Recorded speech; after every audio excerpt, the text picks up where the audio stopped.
Assalamualaikum warahmatullahi wabarakatuh. Hai teman-teman pintar, pada video kali ini Bu Guru akan membahas soal latihan penilaian tengah semester atau PTS, disebut juga UTS. Nah, kalau sekarang di kurikulum Merdeka disebutnya assessment sumatif atau assessment tengah semester. Nah, yang akan kita bahas ini adalah untuk kelas 4 mata pelajarannya bahasa Indonesia. Nah, ini soal sudah memuat soal berbasis AKM ya. Yuk kita mulai belajar.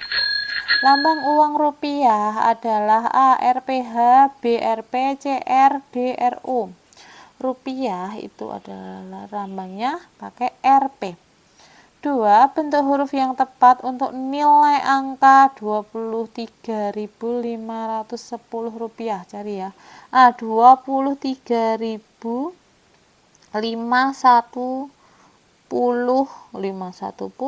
bukan salah.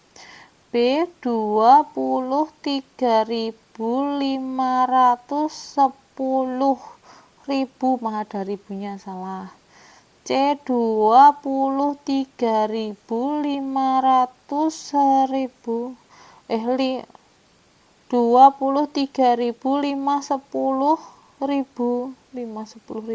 enggak kayak gitu. Terus yang D 23.510 rupiah. Jawaban yang tepat adalah yang D.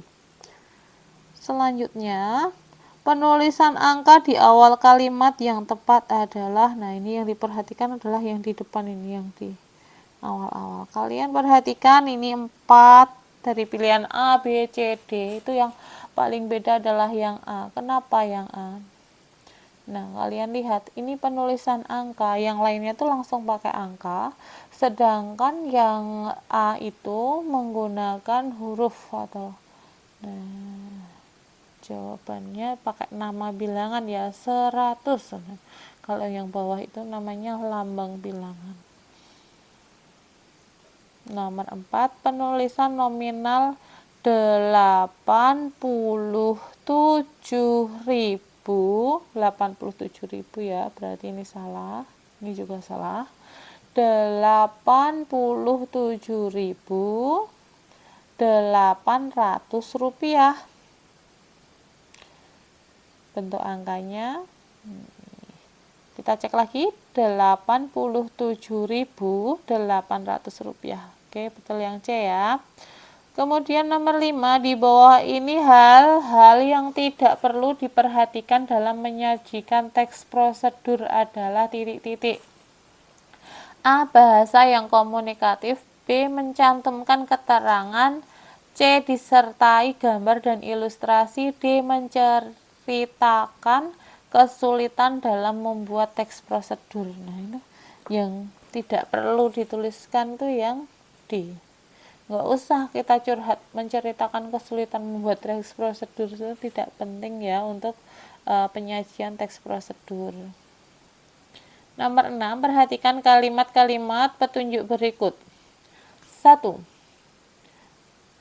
Gunting botol plastik menjadi bentuk persegi untuk baling-baling. 2. Pasang sumpit atau lidi di bagian tengah gabus. 3. Buatlah 4 sayatan sepanjang baling-baling plastik. Atur agar jaraknya sama. 4. Kincir siap digunakan. 5. Masukkan baling-baling ke dalam setiap sayatan tersebut. Nah, ini jelas yang kita lihat yang terakhirnya itu pasti yang mana, yang terakhirnya yang siap digunakan. Nah, berarti adalah yang 4. Nah, antara B atau D. Kalau yang A sama C sudah salah. Nah, kita lihat lagi. Kalau 1, 2, gunting botol, kemudian pasang sumpit di tengah gabus, buat 4 sayatan, habis buat 4 sayatan, nah ini salah, maksudnya habis membuat 4 sayatan kok langsung bisa digunakan. Ini salah. Jawaban yang tepat yang B ya. 1. Gunting botol plastik menjadi bentuk persegi untuk baling-baling. 2. Pasang sumpit lidi di bagian tengah gabus. 3. Buatlah 4 sayatan baling-baling plastik, atur jaraknya sama. 5. Masukkan baling-baling ke dalam setiap sayatan tersebut. Baru pasang sumpit atau lidi di bagian tengah gabus. Terakhir kincir siap digunakan. B ya. Nomor 7. Berikut contoh prosedur yang tepat tentang cara membuat es krim adalah yang tepat ya. A. Masukkan adonan es krim yang telah di blender ke dalam freezer. B. Cucilah buah terlebih dahulu. C. Potonglah kertas menggunakan garis yang telah dibuat. D. Hubungkan kabel televisi ke stop kontak. Jelas ya, ini cara membuat es krim. Jadi butuhnya memasukkan adonan es krim ke dalam freezer. Ini contoh soal AKM level 1 ya. Berikut bukan ciri-ciri teks prosedur adalah, jawabannya boleh lebih dari 1. A. Menggunakan kalimat tanya. Maksud enggak ya. B. Menggunakan kata-kata kiasan. Enggak juga. C. Berisi langkah-langkah yang urut. Betul. D. Menggunakan kata kerja aktif. Betul. Jawabannya C dan D. Berisi langkah-langkah yang urut. Kalau prosedur itu harus urut. Kemudian D. Menggunakan kata kerja aktif. Melakukan sesuatu itu. Nomor 9. Bacalah teks petunjuk berikut dengan seksama. Kemudian pertanyaannya, judul yang tepat untuk teks petunjuk tersebut adalah titik-titik. 1. Menyalakan atau mematikan peralatan listrik dalam kondisi tangan kering. 2. Tidak mencolokkan banyak steker dalam satu stop kontak. 3. Memadamkan peralatan listrik setelah digunakan. 4. Tidak meninggalkan peralatan listrik dalam keadaan menyala. Judul yang tepat untuk teks petunjuk tersebut adalah A. Cara menghemat listrik. B. Cara menggunakan listrik dengan aman. D. Cara menggunakan energi listrik. D. Cara menghemat energi listrik.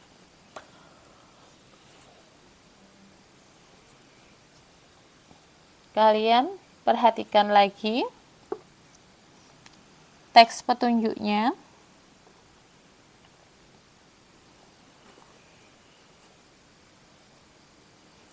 Ya, jawabannya adalah A. Cara menghemat listrik.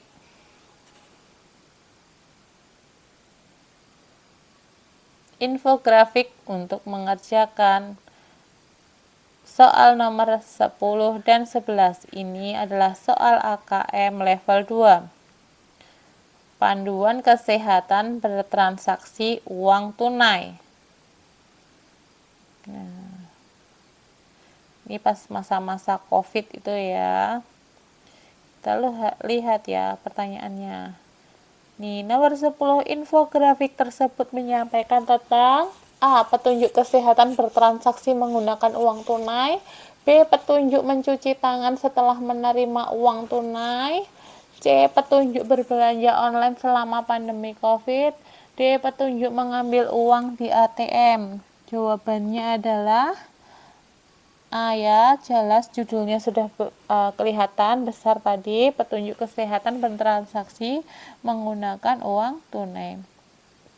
11. Berikut informasi yang sesuai dengan infografik tersebut adalah, ini contoh soal AKM level 1, jawabannya bisa lebih dari 1. A. Membayar menggunakan nominal uang yang lebih besar. B. Hindari memegang area wajah setelah memegang uang. C. Menggunakan tisu saat mengambil uang di ATM. D. Menolak menggunakan pembayaran non-tunai. Jawabannya tepat adalah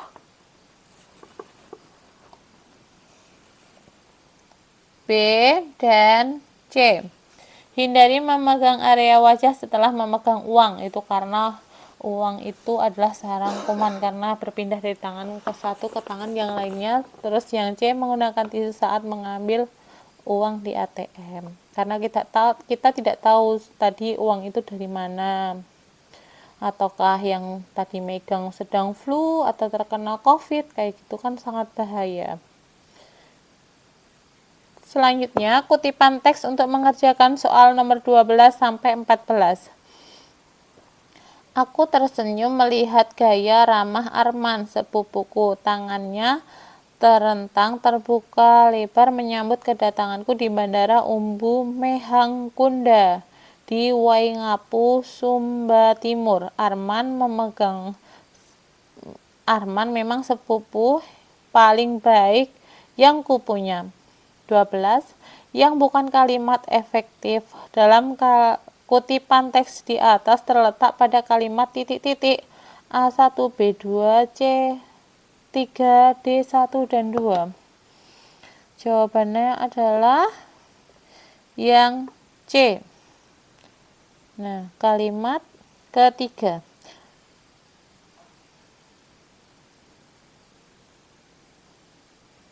Arman memang sepupu paling terbaik. Sudah paling, ini terbaik. Kalau sudah terbaik nggak usah pakai paling. Arman memang sepupu terbaik yang kupunya. Cukup gitu aja.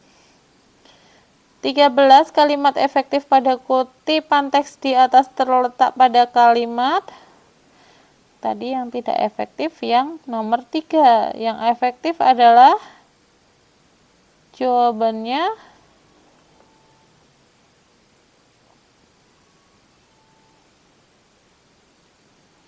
nah, ini jawaban lebih dari satu. Kalau yang ada tiganya tadi nggak efektif, berarti jawabannya adalah A dan B, 1 dan 2. 14. Pada kalimat ketiga, kata yang perlu dihapus agar menjadi kalimat efektif adalah kata tadi udah dibahas ya, jawabannya adalah kata paling. Kalau sudah terbaik nggak usah pakai paling, karena terbaik itu sudah paling baik. 15. Susunan yang tepat agar menjadi kalimat efektif adalah titik-titik. Para berbondong-bondong wisatawan mengunjungi Bali Pulau. Jawabannya yang tepat adalah D. Para wisatawan berbondong-bondong mengunjungi Pulau Bali. Menjadi kalimat efektif.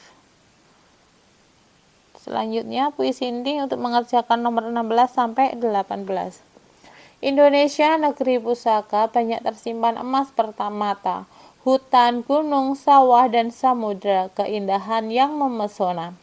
Indonesia bumi yang kaya, Indonesia negeri tercinta, tanah tumpah darahku selamanya. Aku bangga menjadi anak Indonesia. 16. Judul yang tepat untuk puisi tersebut adalah A. Keindahan alam Indonesia, B. Bangga menjadi anak Indonesia, C. Pesona bawah laut Indonesia, D. Lautan pasir putih. Jawabannya sudah ada di puisinya ya, sudah dibacakan. Jadi jawabannya yang tepat adalah A. Keindahan alam Indonesia. 17. Puisi tersebut berisi tentang A. Keindahan alam yang dimiliki Indonesia, B. Kebanggaan menjadi warga Indonesia, C. Kerusakan yang terjadi di alam Indonesia, D. Melestarikan bentang alam Indonesia. Jawaban yang tepat adalah tentang A. Keindahan alam yang dimiliki oleh Indonesia. 18. Rima atau sajak puisi tersebut adalah titik-titik. Nah, rima atau sajaknya kita lihat aja di pada puisinya. Nih. Ini a k a. Nah, berarti semuanya ya. Nih, rima pada sajak puisi tersebut adalah a. Jawabannya B.